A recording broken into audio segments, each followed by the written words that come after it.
প্রভু যীশু খ্রিস্টের নামে সবাইকে জয় যিশু। এই সময় ধার্মিক গণিত হবার বিষয় নিয়ে ঈশ্বরের বাক্য দ্বারা ধ্যান করব।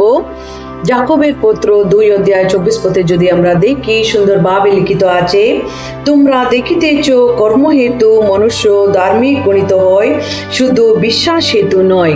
ঈশ্বরের বাক্যে স্পষ্টভাবে লিখিত আছে, কর্ম হেতু মনুষ্য ধার্মিক গণিত হয়, শুধু বিশ্বাস হেতু নয়।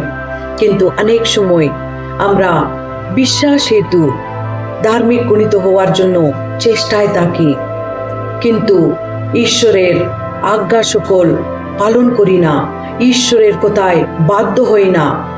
ঈশ্বরের বাক্যে স্পষ্টভাবে লিখিত আছে, আমরা যদি ধার্মিক গণিত হতে চাই, শুধু বিশ্বাস করলে হবে না, ঈশ্বরের বাক্য পালন করতে হবে, ঈশ্বরের কথায় বাধ্য হইতে হবে, কার্যকারী হইতে হবে।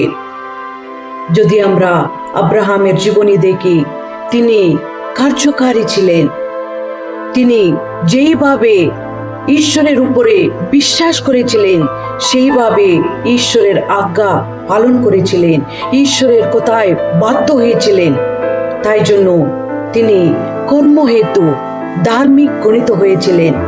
এই সময় আমরাও চেষ্টা করিব আমাদের বিশ্বাসের সঙ্গে কার্যকারী হতে, বিশ্বাসের সঙ্গে ঈশ্বরের আজ্ঞা মেনে চলতে, যেন আমরাও ধার্মিক গণিত হতে পারি।